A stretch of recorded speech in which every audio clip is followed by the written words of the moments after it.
गर्मी सिर्फ आपकी जिल्द को ही नहीं बल्कि आपके दिमाग, दिल और गुर्दों को भी नुकसान पहुंचा सकती है। अगर आपका पेशाब गहरा पीला हो गया है, हर वक्त थकन रहती है, सर दर्द होता है, चक्कर आते हैं या दिल तेज़ी से धड़कता है, तो हो सकता है कि आपका जिस्म खतरे का सिग्नल दे रहा है। आज हम बात करेंगे गर्मी के दौरान जिस्म के अंदर असल में होता क्या है, कौन सी अलामात को हरगिज़ नज़रअंदाज नहीं करना चाहिए और वो कौन से देसी मशरूबात और आसान आदत हैं जो हीट स्ट्रोक और डिहाइड्रेशन से बचा सकती हैं। ये मालूमात हर उम्र के अफराद, ख़ास तौर पर बुज़ुर्गों, बच्चों और हाई ब्लड प्रेशर और शुगर के मरीज़ों के लिए बहुत ज़रूरी हैं। मैं हूँ ज़ेबुनिसा और आप देख रहे हैं फिट एंड हिट ऑफिशियल। अगर आप सेहत के मुतालिक ऐसी मज़ीद वीडियोस चाहते हैं तो वीडियो को लाइक करें, शेयर करें और चैनल को सब्सक्राइब ज़रूर करें। गर्मी में जिस्म के अंदर होता क्या है? हमारा जिस्म तकरीबन 37 डिग्री सेंटीग्रेड दर्जा हरारत को मेंटेन रखने की कोशिश करता है। जब बाहर का दर्जा हरारत 40 या 45 डिग्री तक पहुंच जाता है तो जिस्म खुद को ठंडा रखने के लिए बहुत ज़्यादा मेहनत करता है। जिस्म सबसे पहले पसीना बनाता है। पसीना जिल्द से बुखारात बनकर उड़ता है जिससे जिस्म ठंडा होता है। लेकिन अगर गर्मी बहुत ज़्यादा हो या पानी कम पिया जाए तो ये निज़ाम आहिस्ता आहिस्ता नाकाम होने लगता है। पानी की कमी कैसे शुरू होती है? जब पसीना ज़्यादा निकलता है तो सिर्फ पानी ही नहीं बल्कि सोडियम, पोटाशियम और दूसरे अहम नमकियात भी जिस्म से खारिज होते हैं। नतीजतन खून गाढ़ा होने लगता है, ब्लड प्रेशर मुतासिर होता है, दिल को ज़्यादा मेहनत करना पड़ती है, गुर्दों को कम खून मिलता है, दिमाग तक ऑक्सीजन कम पहुंच सकती है। इसलिए गर्मी में सिर्फ पानी ही नहीं बल्कि मुनासिब इलेक्ट्रोलाइट्स भी अहम होते हैं। डिहाइड्रेशन की पहली निशानी। बहुत से लोग समझते हैं कि प्यास लगना ही पहली अलामत है, मगर हकीकत में ऐसा नहीं है। कई मरतबा जिस्म पहले से ही पानी की कमी का शिकार हो चुका होता है। इब्तदाई अलामात में मुंह खुश्क होना, गहरा पीला पेशाब, कम पेशाब आना, चक्कर आना, कमज़ोरी, सर दर्द, जिल्द खुश्क हो जाना और दिल की धड़कन तेज़ होना। अगर इन अलामात को नज़रअंदाज किया जाए तो मसला बढ़ सकता है। अब सवाल ये पैदा होता है कि गर्मी दिमाग पर कैसे असरअंदाज हो सकती है। दिमाग हमारे जिस्म का एक कंट्रोल सेंटर है। जब जिस्म का दर्जा हरारत बढ़ने लगता है तो दिमाग भी मुतासिर होना शुरू होता है। पहले तवज्जो कम होती है, गुस्सा बढ़ता है, थकन महसूस होती है और बाद में कन्फ्यूजन, बेहोशी, हत्ता के हीट स्ट्रोक भी हो सकता है। इसलिए शदीद गर्मी में ज़्यादा देर धूप में रहना ख़तरनाक हो सकता है। दिमाग की तरह गर्मी का असर दिल पर भी काफ़ी गहरा होता है। गर्मी में जिस्म जिल्द को ठंडा रखने के लिए खून ज़्यादा मिकदार में जिल्द की तरफ भेजता है।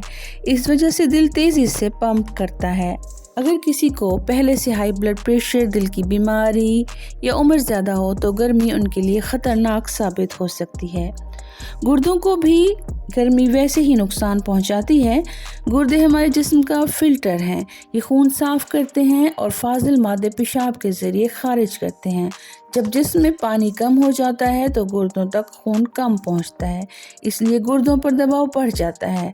अगर ये कैफियत बार बार हो तो गुर्दों की कारकर्दगी मुतासिर हो सकती है और बाज़ अफराद के गुर्दों में पथरी और शदीद गुर्दे की खराबी का मसला बढ़ सकता है।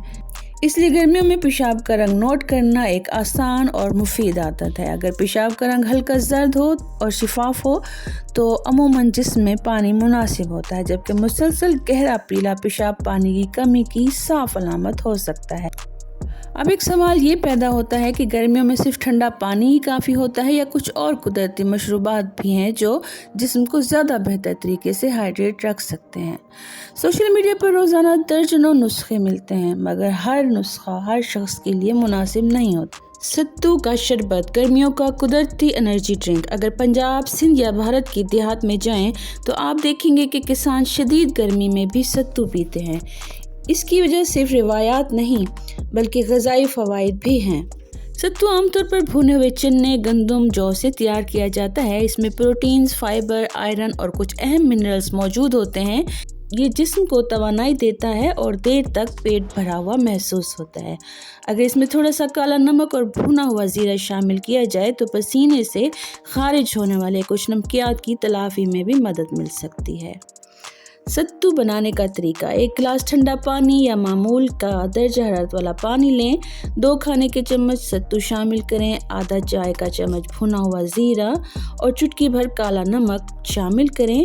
شوگر ہو تو چینی سے پرہیز کریں۔ اگر گردوں کی بیماری یا پوٹاشیم یا کوئی اور خاص غذا کی پابندی ہے تو اپنے ڈاکٹر سے پہلے مشورہ ضرور کریں۔ تخم ملنگا سبزہ سیڈ: یہ چھوٹے سیاہ بیج پانی میں بھگونے کے بعد جیل کی شکل اختیار کر لیتے ہیں۔ ان میں فائبر زیادہ ہوتا ہے اور گرمیوں میں ٹھنڈا مشروب بنانے کے لیے استعمال کیے جاتے ہیں۔ طریقہ استعمال: 1 ٹی اسپون تخم ملنگا 15 سے 20 منٹ پانی میں بھگو دیں، پھر لیموں پانی، دودھ یا فالسے کے شربت میں استعمال کریں۔ اسے خشک حالت میں بالکل نہ کھائیں، یہ گلے میں پھنس سکتا ہے اور خطرے کا باعث بن سکتا ہے۔ فالسے کا شربت: فالسا گرمیوں کا روایتی پھل ہے۔ اس میں پانی، وٹامن سی اور اینٹی آکسیڈنٹس پائے جاتے ہیں۔ یہ تازگی کا احساس دیتا ہے اور گرمی کے موسم میں ایک اچھا انتخاب ہو سکتا ہے۔ تازہ پھل سے دھو کر بلینڈ کریں، چھان لیں، پانی شامل کریں، حسب ذائقہ چینی ڈالیں اور برف کے ٹکڑے شامل کر کے اس کو پی لیں۔ نمکین لسی: اگر آپ کو دودھ سے الرجی نہیں ہے تو نمکین لسی گرمیوں میں ایک اچھا مشروب ہے۔ اس میں موجود دہی پرو بایوٹکس فراہم کرتا ہے جو ہاضمے کے لیے مفید ہو سکتا ہے۔ 1 کپ دہی، 1 گلاس پانی، چٹکی نمک، بھنا ہوا زیرہ اچھی طرح بلینڈ کریں۔ میٹھی لسی بھی استعمال کی جا سکتی ہے۔ اب سوال پیدا یہ ہوتا ہے کہ صرف مشروبات ہی کافی ہیں یا کچھ اور بھی غذائیں ایسی ہیں جو ہمارے پانی کی کمی کو پورا کر سکتی ہیں؟ تو اس کا جواب ہے جی ہاں، کچھ غذائیں ایسی ہوتی ہیں جن میں پانی کی مقدار زیادہ ہوتی ہے اور وہ گرمی میں جسم کو ہائیڈریٹ رکھنے میں مدد دیتے ہیں۔ سب سے بڑی مثال تربوز۔ تربوز میں تقریباً 90% سے زیادہ پانی ہوتا ہے۔ اس کے علاوہ اس میں وٹامن اے، وٹامن سی اور ایک طاقتور اینٹی آکسیڈنٹ لائکوپین بھی پایا جاتا ہے۔ گرمیوں میں تربوز کھانے سے جسم کو پانی اور کچھ غذائی اجزاء ملتے ہیں۔ کھیرا گرمیوں کی بہترین غذاؤں میں سے شامل ہے۔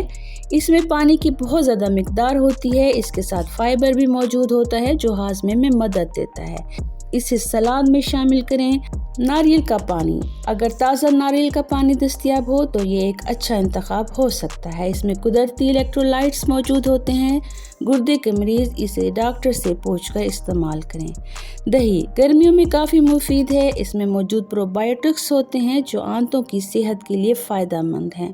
نمکین لسی یا دہی بہت زیادہ فائدہ مند ہوتی ہے۔ دہی میں اگر پودینہ شامل کر لیا جائے تو سونے پہ سہاگے کا کام کرتا ہے۔ ستو، گوند کتیرا، تخم ملنگا، فالسا، تربوز، دہی وغیرہ یہ پانی کا نعم البدل تو ہو سکتے ہیں مگر یہ کسی بھی صورت میں ہیٹ اسٹروک کا علاج نہیں ہے۔ اگر کسی شخص کو گرمی کے ساتھ بے ہوشی، الجھن اور دورے یا زیادہ بخار ہو تو گھریلو نسخوں پر انحصار مت کریں اور فوراً ڈاکٹر سے رجوع کریں۔ دوستو، گرمی ایک خاموش دشمن ہے۔ یہ آہستہ آہستہ جسم سے پانی چھینتی ہے، دل پر بوجھ ڈالتی ہے اور گردوں کو متاثر کرتی ہے اور دماغ کی کارکردگی کو بھی نقصان پہنچاتی ہے۔ اگر وقت پر پانی پئیں، متوازن غذا کھائیں، دیسی مشروبات استعمال کریں اور گرمی سے بچاؤ کی تمام احتیاطی تدابیر اختیار کریں تو اس خطرے کو کافی حد تک کم کیا جا سکتا ہے۔ اپنی صحت کا خیال رکھیں کیونکہ احتیاط علاج سے بہتر ہے۔ اگر آپ کو ہماری یہ ویڈیو پسند آئی ہے تو اسے لائک کریں، شیئر کریں اور ہمارے چینل کو ضرور سبسکرائب کریں تاکہ آنے والی ہر مفید ویڈیو آپ تک بآسانی پہنچ سکے۔ اللہ حافظ۔